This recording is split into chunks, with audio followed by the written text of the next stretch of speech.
That's right. Kia ora koutou, ko Cheryl Doi tōku ingoa no Ōtautahi ahau.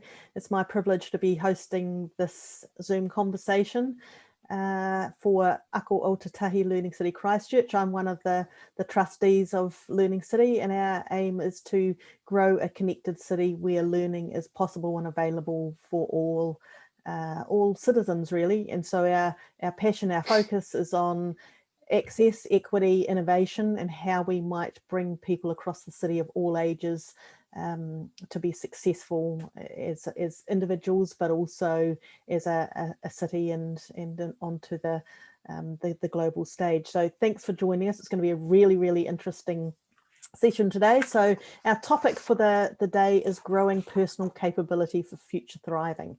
What does that mean? Well, we'll have a clearer idea after the session, and it's a great opportunity to be able to answer questions. We are recording the session, and there'll be a chance for questions at the end and a bit of a conversation, I hope, between the panelists. So the panel conversation will explore ways in which 3 really different programs are supporting their target groups to grow, contribute to the future, and be acknowledged for their learning. This includes the growing of employability and life skills, greater connection with community, and making a positive difference to society. Each panelist will share some of the ways in which their work encompasses transdisciplinary learning and future enabling opportunities for all.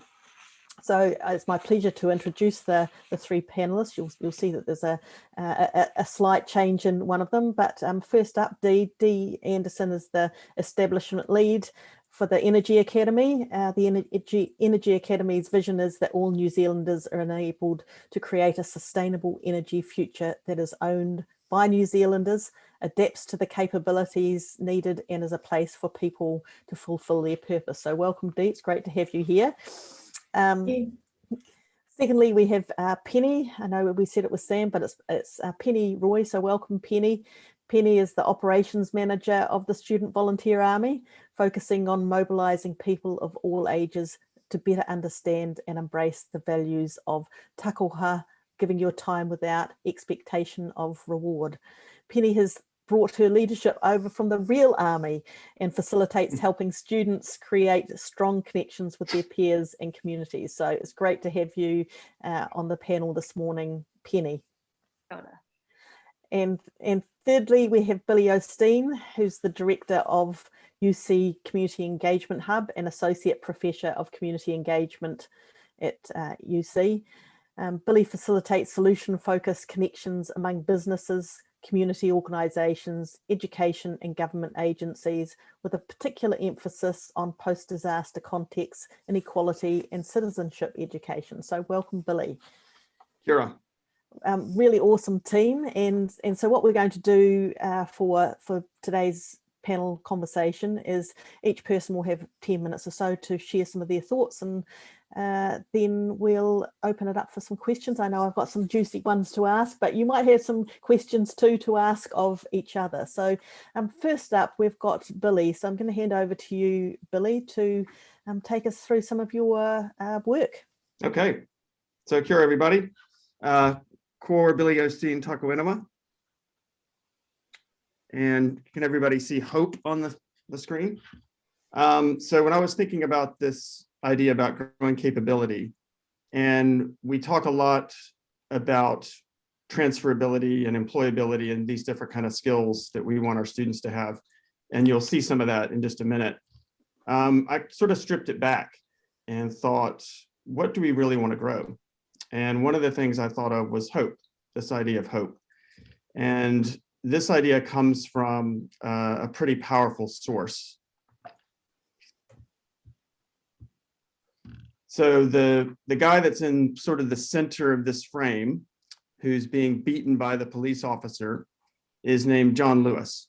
And he was one of Martin Luther King's top associates for the civil rights movement in the US. And this particular picture is from an event called Bloody Sunday. And 500 folks were trying to peacefully march from one town in Alabama to another to protest the restrictive voting rights legislation that was in place at the time. And they were doing it very peacefully, and they, had let people know that they were going to do this. And even with that, the police just came and unloaded on them. So John Lewis was almost beaten to death right here. Fortunately, he was sort of dragged off by a friend and was able to get out of the fray, but he suffered a fractured skull as a result of this. That didn't stop him. So this was about 6 months later, and he tried to sit at an all-white lunch counter at a department store, and he wasn't allowed to do that. So here he is being hauled off to be arrested. So he went on to be arrested over 40 times in his life, all for things like that, like loitering or gathering or things that weren't real crimes for any intents and purposes. But he never gave up. So he went from being arrested 40 times to being revered as a hero. So this is in downtown Atlanta, which is the area that he represented when he became a congressman. He became a politician. So you can see on the building, it just says hero. And then there's a quote from him on the adjacent building. So a few years ago, I had the opportunity to meet with him. So this is in his office in Washington, D.C. And he was probably one of the most interesting people I've ever met. It was 30 minutes, and it was 30 minutes that changed my life.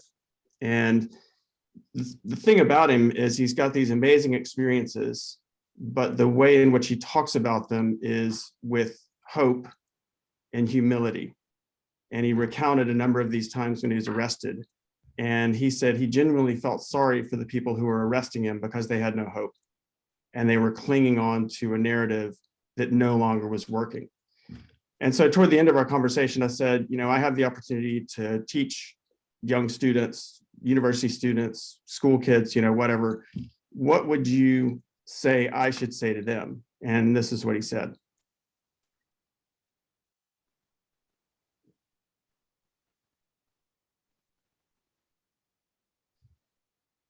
So ever since he said that, I've thought about these three things of preparation, purpose, and opportunity, with a particular emphasis on opportunity, because the way he phrased it was, if we see something that's wrong, we have a moral obligation to fix it or to try to fix it, right?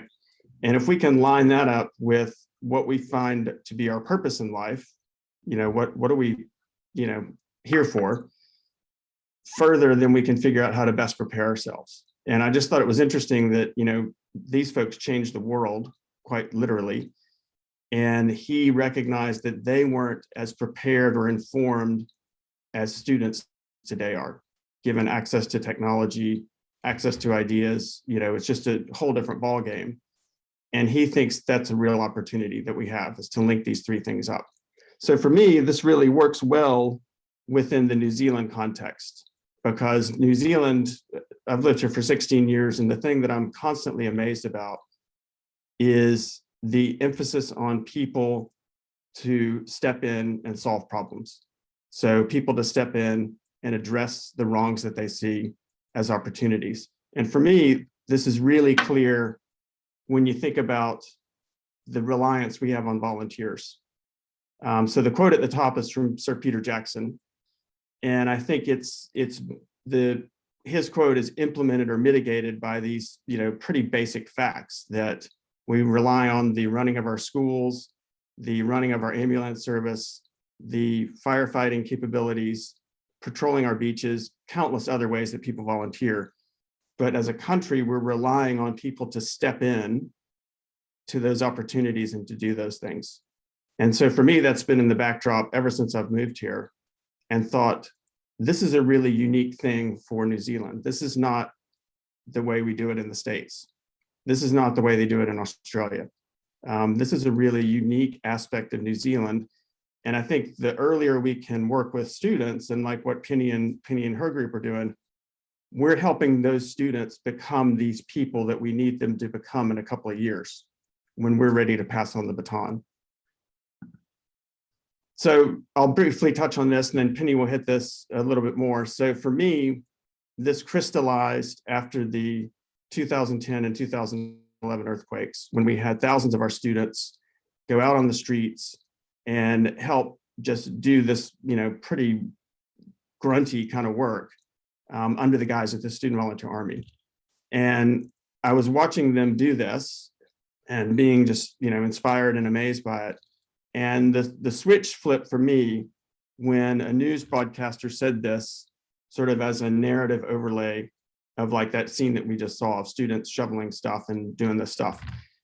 And his separation of learning and service really got to me. And it was actually my wife who we were sitting there watching the same newscast, and she said, that doesn't really sit well with you. And I was like, no, we need to connect these two things up, the service that they've been doing and the learning that they're getting out of that. And I had a model for this from New Orleans. So this is 2005, after Hurricane Katrina. The skyline of New Orleans is sort of at the top of the screen. And then this is all an area called the Lower Ninth Ward, which was absolutely just devastated. And there's a university in New Orleans called Tulane University. And when they saw this happen, they had to close for 6 months. And so they saw this happening in their city. When they reopened 6 months later, they made it a requirement for all of their students to have 2 service experiences before they could graduate. And this could be within a class. So your class might go do a project at a school or at a garden or whatever it might be. It could be on the right-hand side, it could be internships, it could be research projects, it could be a whole slew of things, but it just needed to be service, because they thought, sort of like John Lewis, hey, we've got this opportunity that's literally on our doorstep to help out and contribute to the community. And our students are going to get a heck of a lot out of it as they do this. So we came up with a course called Christchurch 101, and it initially was focused on the Student Volunteer Army. And the way we sort of set the course up was that if you were in the Student Volunteer Army, you could take this course and you would have already completed a third of the course by the volunteering that you did. Then on campus, we would do the other 2/3 of academic content and critical reflection. So we got some really good buy-in from that. Students were interested in it. And then we eventually started to get more students a couple of years later who hadn't been in the Student Volunteer Army but wanted to do the course. So now we do the service within the course. And we do all kinds of projects that I'll show in just a second. So course sort of trundled along for 10 years or so. And then last year, we launched the Bachelor of Youth and Community Leadership, with Christchurch 101 being one of 5 core courses that students will take. And the degree itself is outwardly facing. So students have several opportunities throughout the degree to do stuff out in the community, and then to reflect on it back within the realms of courses and sessions on campus and that kind of stuff. So just very briefly, I'll do these 4 projects and then we'll move on. So the one on the upper left is at the Richmond Community Garden. So this is just a basic, come help us out in the garden, weed, plant things, move compost, real sort of manual labor kind of stuff, but doing it for a place that, could use some, labor and help. The one moving across to the upper right are 3 students who did a project with Phillipstown Community Hub last year, just before the elections. They helped organize and then facilitate what was called a Grill the Candidates session. So they had the candidates who were standing for the Central City electorate all there. And then the students did a debate where they moderated the debate, and they sort of got questions from the audience and all that kind of stuff. Pretty amazing stuff for these 3 students to pull off.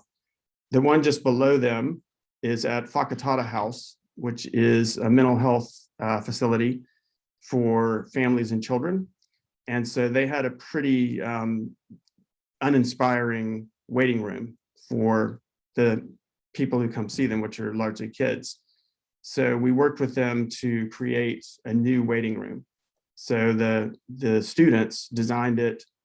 We had a little bit of a budget to get some stuff for it, and they just transformed this waiting room. And the CDHB folks that we worked with were just, amazed. And they were like, this will make a huge difference in sort of the demeanor of the kids when they come in, because this is a really nice place to be. And then finally over to the left bottom corner, that's Inuku, Marae, and Akaroa. And so we had a group of students go work with them on a tamariki garden of a vegetable garden, so that kids could come in, sort of take care of it and maintain it, and then harvest the vegetable. So this degree launched last year. We had 15 people. We've gotten 25 more people this year, and it's kind of steaming along. So for me, the best part about this story is that all of this stuff that has happened here and that we've done came from the actions of our students.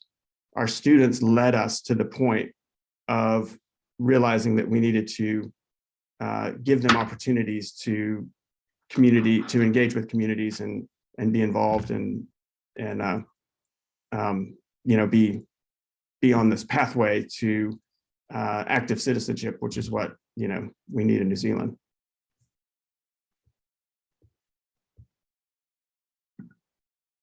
Okay.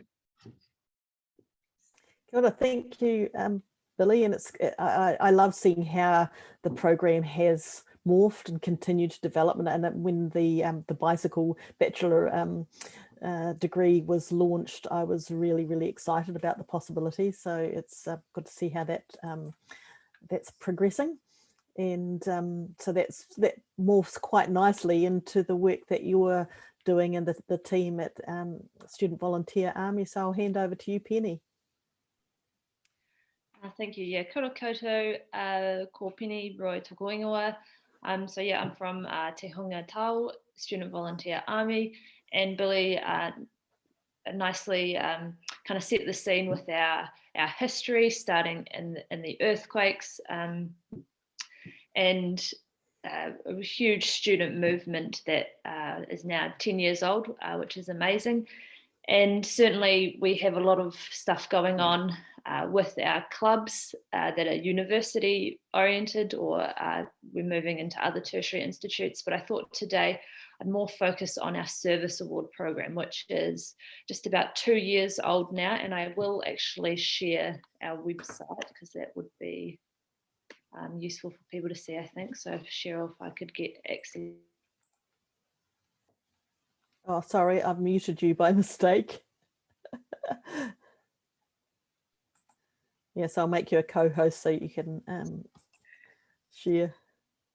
Thank you. Sorry to. Cool, that's good. Mix it up. No, here we go. Yeah, so the service award program is for secondary age students and is in now 230 schools around New Zealand, which is awesome, and has a really strong base in Ōtautahi as well. And so the purpose of this program is to recognise student volunteering. And that has a number of different, I guess, tasks associated with it. So firstly, I'll just kind of explain how it works. So we've got a badging system. So students, now we have an app. We've just launched that this year, which has been amazing. Students log their service hours on the app, which takes about 2 minutes. So we've made it really easy. And then they get rewarded. So at 5 hours, as you can see here, they get the member pin. Once they get to 32 hours, they get the bronze. And the aim is kind of that they can do that within 1 year. And then for the super awesome students that love giving service, they go up to silver pin, which is 250 hours, gold pin, 500 hours. And each school also gets a top volunteer award. So even if they haven't reached gold, that doesn't matter. The top volunteer for that year in the school gets that green award, which is amazing. So that's kind of the recognition part. Now, in line with the topic of what we're talking about today, a lot of students don't necessarily know that what they're doing with their volunteer service is growing their future capability and capacity to get jobs. And so part of this program is actually educating them to understand that their awesome mahi is getting them there. So a lot of students are doing things like in-home care for their grandparents or even siblings, so it kind of goes both ways generationally.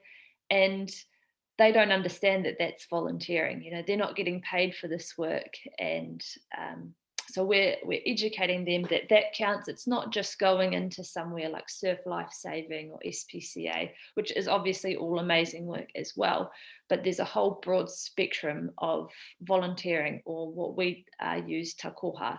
So as with my introduction, that is doing something with absolutely no expectation of reward. So anything of that category counts.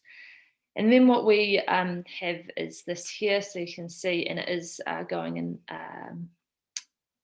we're changing it this year just to make it even more relevant.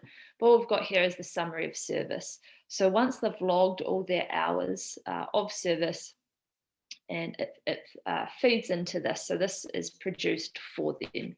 And they can attach this to their CV or use it as a CV itself. And when they go in for, they want school positions, prefect or whatever it might be in their school, or if they want jobs, they can take this as evidence of experience that they have gained that hasn't been paid for.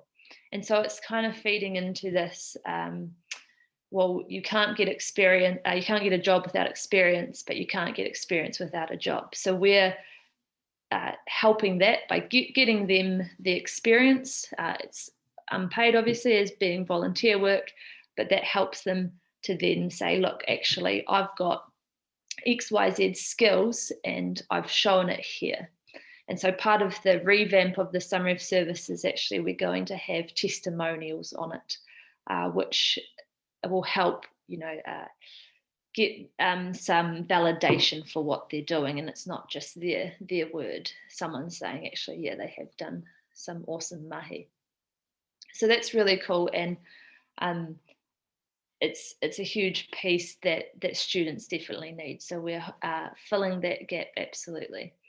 And the other thing that we like to do is get students to reflect on what they're doing. So not only are they getting this experience, but we encourage them when they're logging their hours to say, okay, well, actually, who am I helping and why am I doing that? And so a big part of that is we link this to the Sustainable Development Goals. And so each time you log an activity, you have to say, okay, well, I'm helping zero poverty or quality education, whatever it may be. And we're also then asking students to say, okay, well, there's 17 goals. You can't help every single one of those.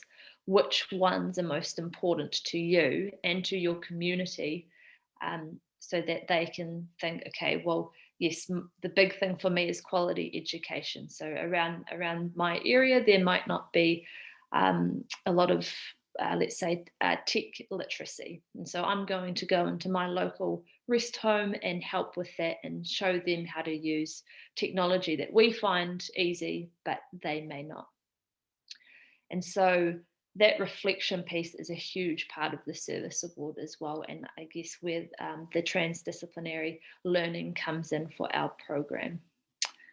And so we've got some amazing stories. So as you can see here, the service awards has given me, oh, it goes too fast, doesn't it? I'll read this next one. I have used the summary of service in my CV in multiple job interviews.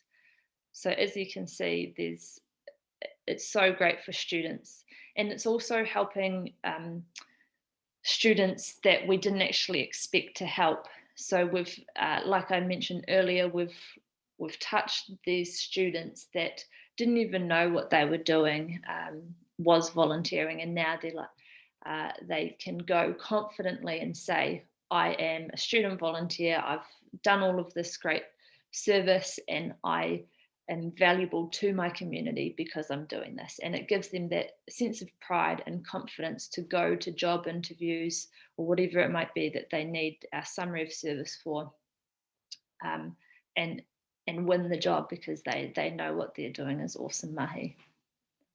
So that is the service award program. And yeah, I think from here, we're just trying to give students more opportunities. With the app now, it's been really easy to post service activities. So before now, really students were having to go out and find their own volunteer activities to do, but with our new technology, we're able to help start making connections as well. So in Ōtautahi, at the moment, we are running what's called vaccine buddies.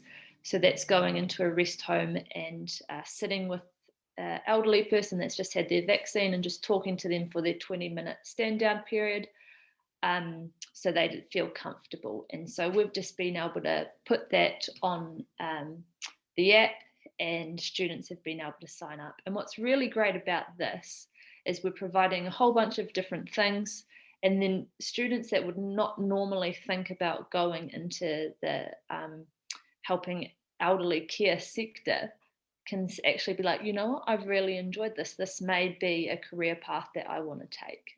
And so we're kind of facilitating a few options there, and certainly working in Christchurch with the likes of UC, you know, showing them how important this is, and then they can go on and do the things like the Bachelor of Youth and Community Leadership. So there's so many awesome links, which is really cool. So yeah, that's the service award.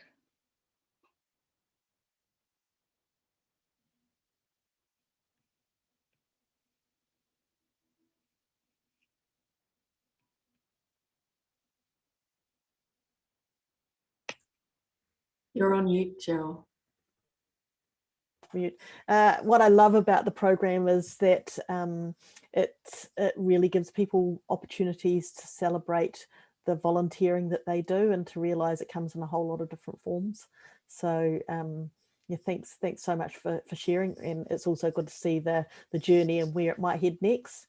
And so I'm going to hand over to Dee. And what I really love about Dee's work is that it's really different from the other two projects, but it's got so many connections. I'm sure Dee will recognise that.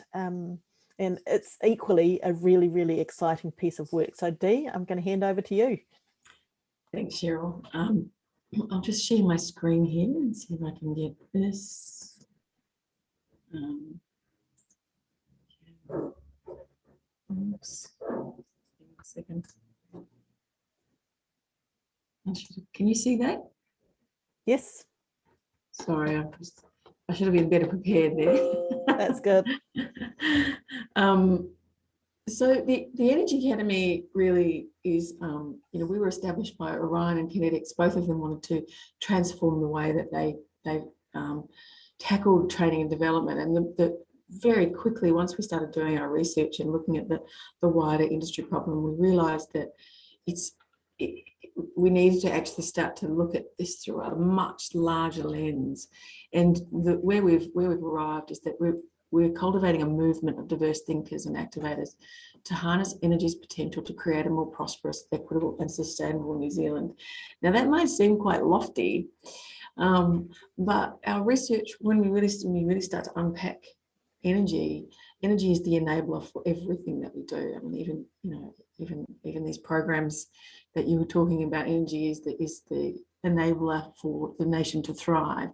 And so part of our role in terms of the future of training and development is rebuilding the narrative around what energy is, so it's more attractive for people to contribute.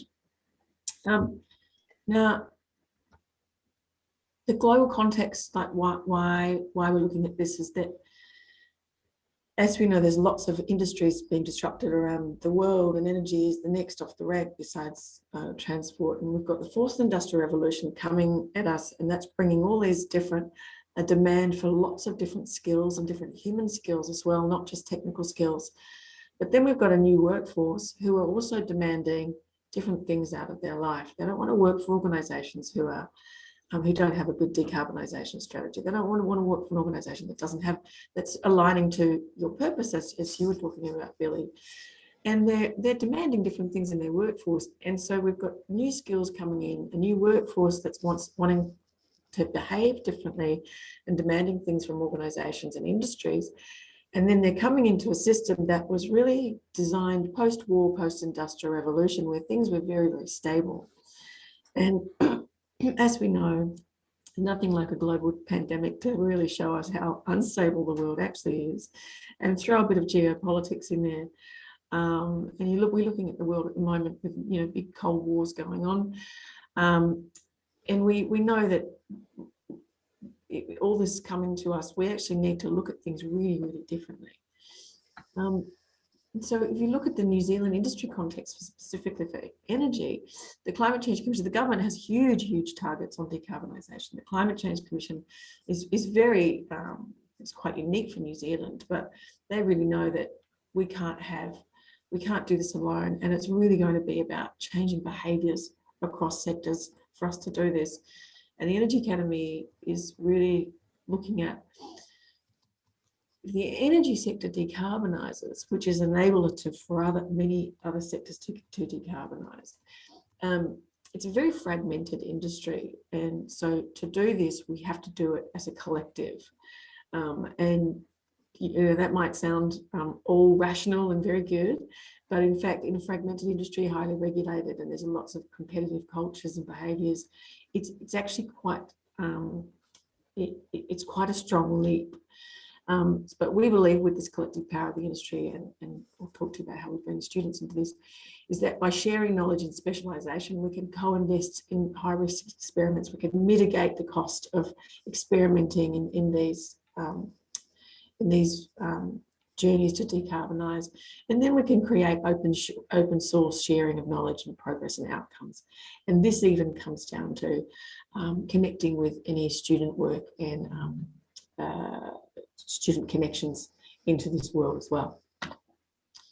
So our role as the Energy Academy is to be daring and ask questions that people are afraid to ask and challenge the status quo. So in our first year last year, what we felt like we were doing was constantly ruffling people's feathers, and it was getting a little tiring, and actually being an agitator can be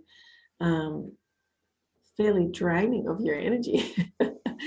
But in the end, we realized actually we need to claim that, we need to own that, and we need to actually say we're trying to bring the energy together for a larger purpose, and we are going to challenge the status quo by doing that. And we're so really claiming our space of being rebellious, I guess, and challenging what's going on at the moment.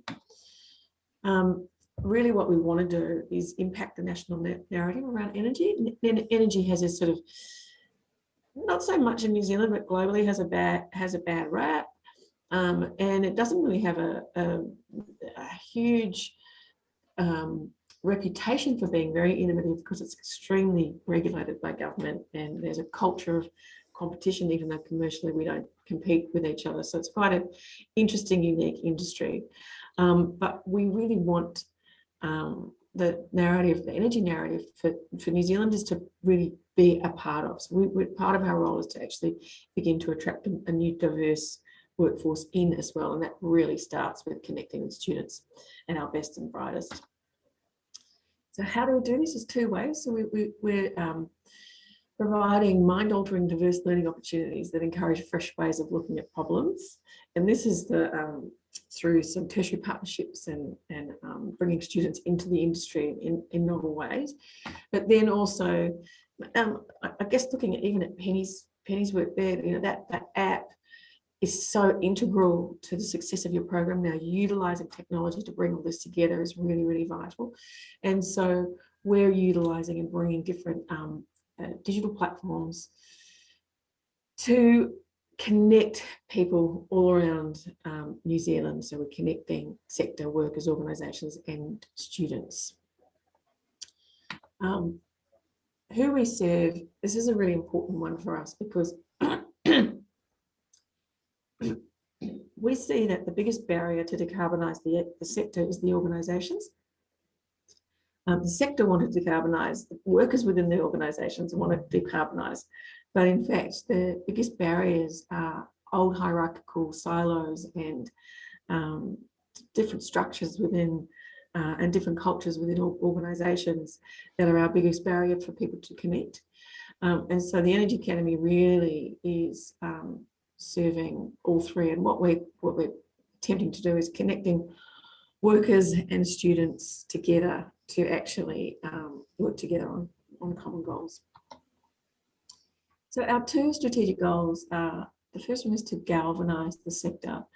And this is where we're curating platforms. We're introducing a platform called Hive. We've done an experiment, a pilot experiment across 13 Christchurch City holding companies, the port, the airport, and the fibre, garbage, most of the utilities, Christchurch NZ, Orion. And this is Hive is a platform where you can post up a project that you're interested in, and it might be a sustainability project, and you can utilise the brain's trust and the specialisation of people across 13 or whatever your bubble is. And we're introducing this platform into the energy sector with the purpose of sharing and open sourcing our decarbonisation work and bringing things together. And you think an organisation the size of Orion, it's over 200 staff, but they have one sustainability person here.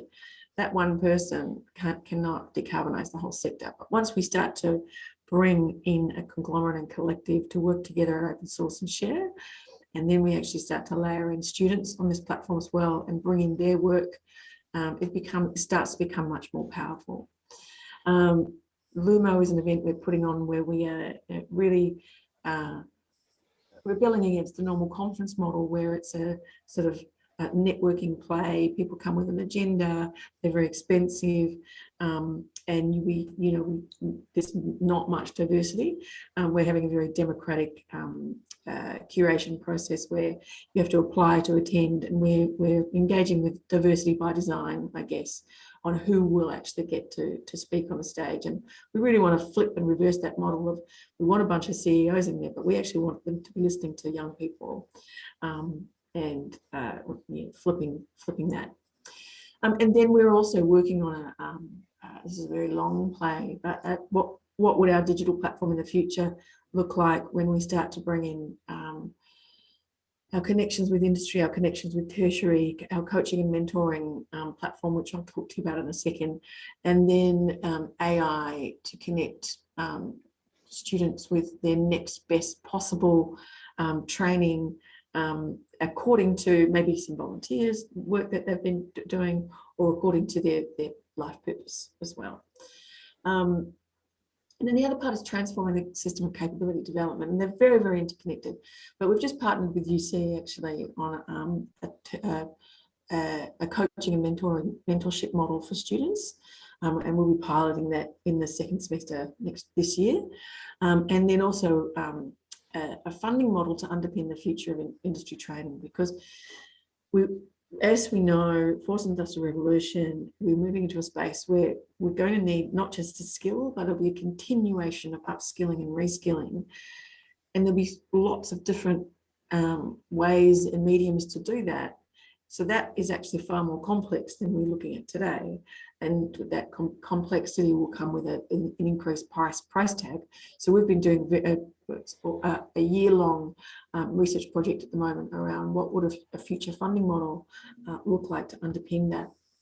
So I think I might have, I'm just going to run through some of the things that we're doing quite quickly. And the first one is the funding model, and it's based on a KiwiSaver approach, where you move into an organisation and you may elect to nominate a certain percentage of your own wage into your own learning fund, and at that level you can do whatever you want. So you could choose to do floristry if you want, even if you're an engineer, or you could go and learn how to compost or something like that, right? But really it is about giving agency to learners. But then what we're attempting to do is enable employers to contribute to the fund as well. And if your employer it works with you and says, you could go and learn composting, but you could also do the sustainability course that's really going to help us in our company's purpose and our role. So they would prop up the cost of that training. And sometimes that might even just be in time, saying, yes, you can have 2 weeks off to do the training. And then the third part is the sector overall. So Treasury or MB or the World Energy Council might come in and say, we need to upskill 30,000 employers and the industry very, very quickly on this new piece of technology. We're going to come in and we're going to throw a bunch of money into this because we need this to happen for the sector to not be owned by foreign ownership, for instance, or to respond to disruption of something quite quickly. So that the fund is, we've tested it with, we did, I'm not quite sure, Cheryl, if you were in those workshops, but we brought people together in workshops last year. This idea came out of that we held another workshop with 25 people across the sector to develop the model a little bit. We took that, which came with more questions and answers, we took that out and surveyed 170 employees of the sector, and we had 97% love the fund. The younger you were, the more likely you were to want to put more money into the fund for your own personal development. And then there was 3% of people over 55 who weren't that keen on it. So that led us to take it to the next phase, and we've just, the next phase was then really testing it around, well, how would it work for employers? What would they want? So we pushed the model a little bit further, and we interviewed 13 people around the energy sector. It's just completed that process, and we're writing a report as well. But it's been extremely positive around how both those cohorts are very, very into it. And our next phase is then approaching sector, but that's the third phase of the research.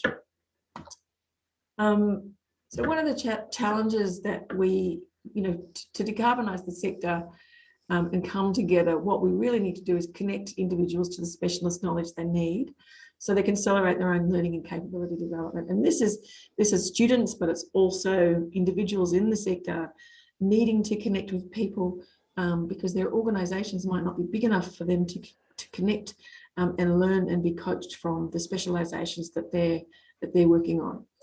So the tertiary partnership model, which is the model that we've signed an MOU with the University of Canterbury.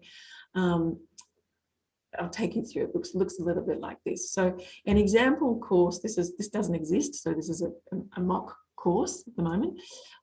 It's just potentially democratization of energy, and it could be a micro credential. It could be something off the stack within an engineering degree, or it could be a course that the industry and tertiary sector come together to co-develop the content. But the first things that we're going to pilot with are things that are already on the stack. And so what the model engages with, so a student will enroll in that course, and during the course they'll be matched with a coach / mentor from industry with the specializations that they're studying, and that person would be actively working as a practitioner in the content, so giving the work and the students' work more currency. The industry also will come and set a project for the students to work on that is a real live project within an organisation or within the industry. And then the assessment model at that point is that the assessment would come 50% from the university, and then 50% from the industry as well, and that comes from the coaches. So as a coach, I might be coaching Cheryl, but I would actually assess Penny's work, because you wouldn't assess the work of your own people that you're coaching, because it's very different to teaching, and then and we've got other partners as well to start working on digital passports, but essentially what we end up doing is that we can, outside of a bachelor master's framework, for instance, where you can get a qualification from your university, the sector might come through and go, look, if you do these 3 courses with this model, with this coaching, we're going to endorse this. We're going to endorse this micro learning as the New Zealand energy sector sustainability certification, or whatever they want to call it. We can start to have a bit of a choose your own adventure, and industry can come and then curate different stacks from also different institutions as well. So it's not encouraging people to not do their bachelor's or masters, but where the industry is leaning in to actually curate and endorse the smaller parts of learning along the way. And then how that fits in together. So what we really want to do is we want students to work on the energy sector's decarbonisation strategy as well. And so we can actually start to, students will then start to have access to wide open source body of work from across New Zealand, from both industry and students' work. So just finally, this is the energy sector conference that we're putting on in Christchurch. So I'm going to finish there. Let me stop share.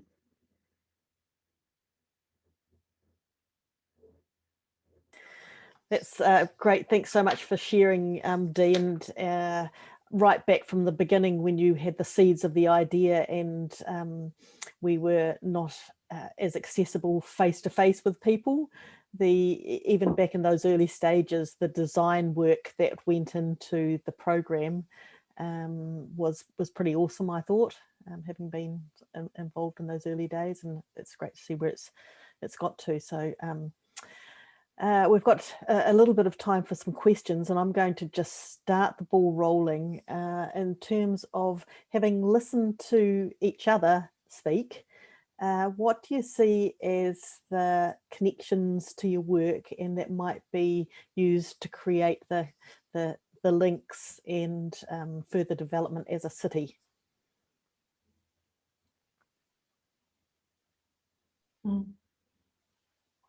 That's a really good question. I can start us off. I think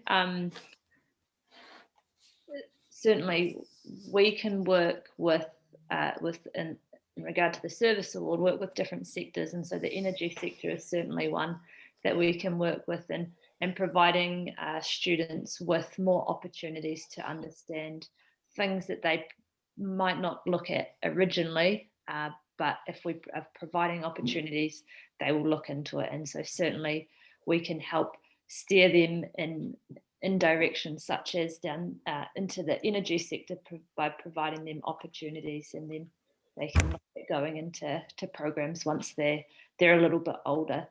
And same with the Bachelor of Youth and Community Leadership, steering them in directions to get them to where they need to be. It seems to me too that all three of us are interested in validating experiences, I guess I would call it. So the service summary, I think, is an amazing document for a student to have. The credentialing you were just talking about, Dee, that a student could have through that sort of imagined course and whatnot.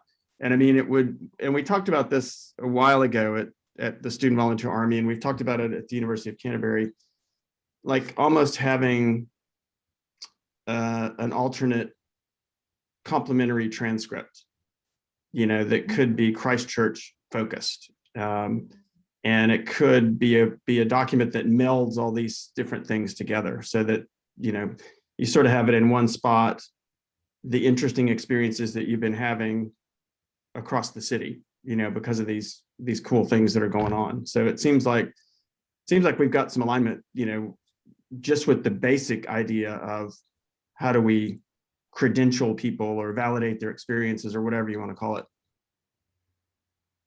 Yeah, definitely, I agree. And I do think also there's a very strong element of aligning the students' work to their purpose as well.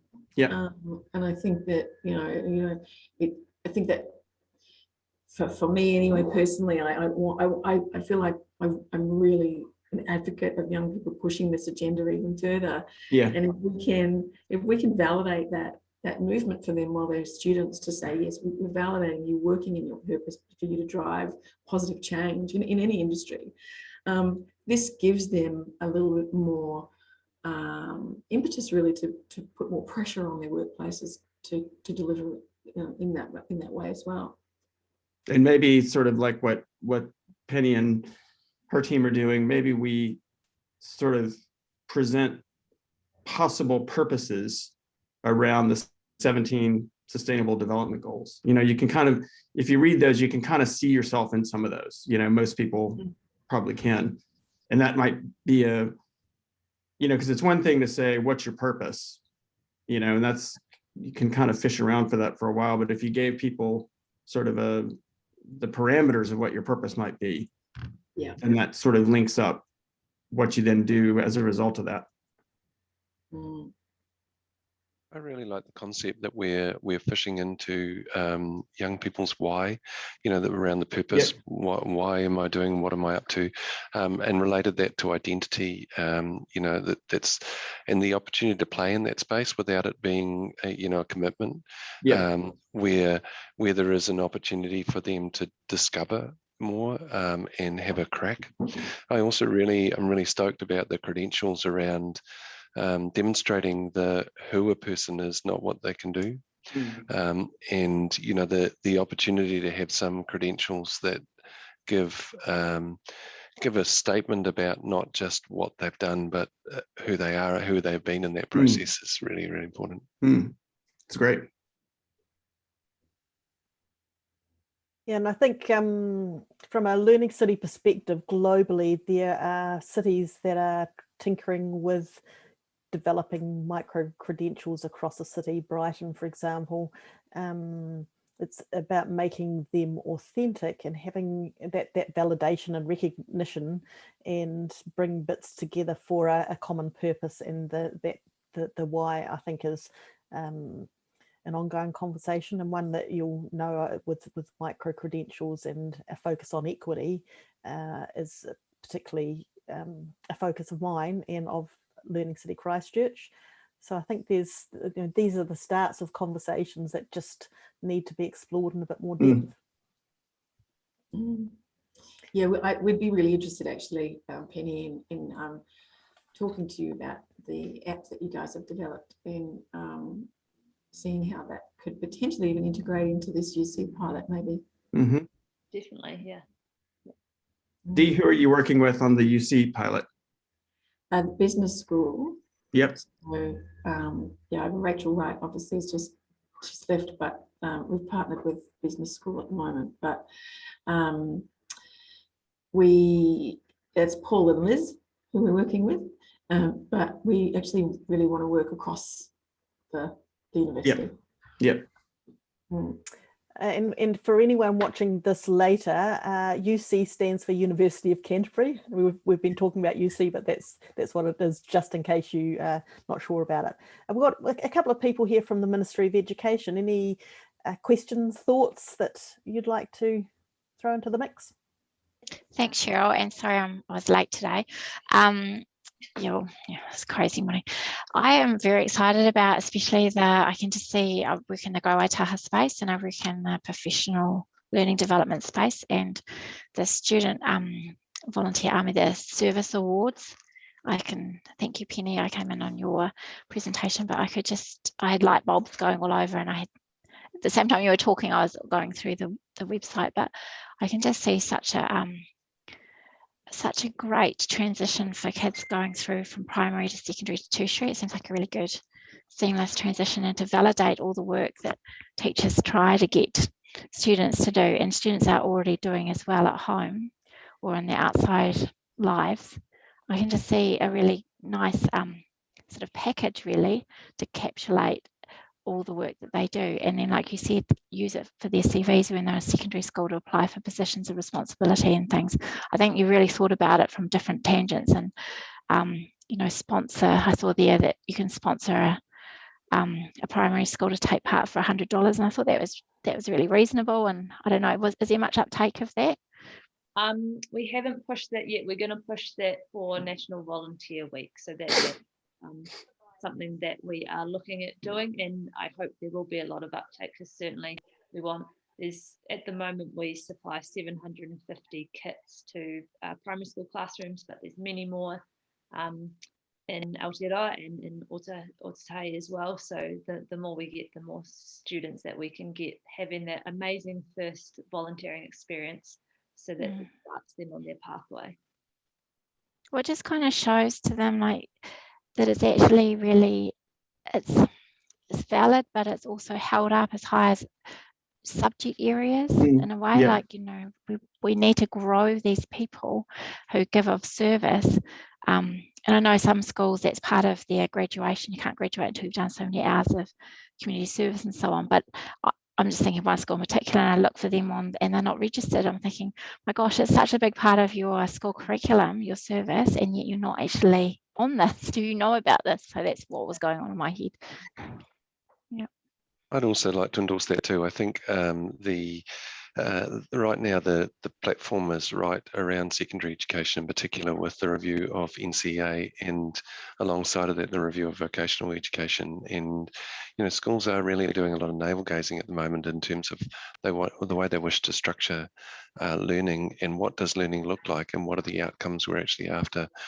Conversations around graduate profiles, and what does it mean to have a student graduate from the school, not just from an academic transcript, but from who the kind of person is and what they'll contribute to the world. So the timing is really fabulous, and I see a massive groundswell and opportunity to link in with the projects you've been talking about. So yeah, a real tautoko to the work you're doing, and mihi nui koutou, because it's I think it's fantastic, and it links really well into what secondaries are up to.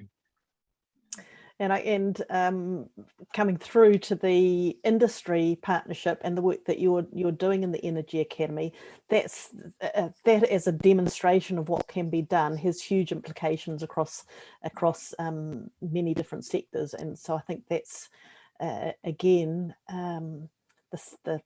the continued journey of that is something that we can link into as well, and take pride that it's the seed is being nurtured in the city. And so how we might all keep the connection going, I think, is really important. And also who else is out there doing some of this work. So I know we do have other programs, the Children's University in the city at the younger age group. Maybe it's time again that we started coming together and having a Connect Lab with just a few people talking about the way we can move forward together. But certainly the opportunity to find out about each other's work in a bit more depth and to make connections is part of the work of Learning City. So any final thoughts before we wrap up? Thanks for the opportunity, Cheryl. You do an amazing job of connecting people. It's been really great to meet you all, and I really hope that Billy and Penny, we can actually continue the talk. Yeah, and so this week is Ōtautahi Learning Days, and it's brought to you by Ako Ōtautahi Learning City Christchurch. And one of the reasons for having Learning Days is to just peel back the onion, to make visible just some of the learning that's happening across the city. And it's a really exciting city to be part of, but there's so many possibilities for conversations. So this is the start of conversations, and as you said, Dee, the opportunity to carry on the conversation is one of the things that we hope to achieve, so that we're as a city and as a country, equity, access and innovation are pretty much top of mind. So let's continue the conversations, and it's been a pleasure to host you. I'm going to remind people that you can find out more about Learning City by going to learningscitychristchurch.nz, and we'll be posting this online for people to have another think about and for others to share. So thanks once again to our panelists, Penny, Bill, Billy and Dee, and to those people who have taken part and those that will follow on and look at the recording. So I'll stop the recording and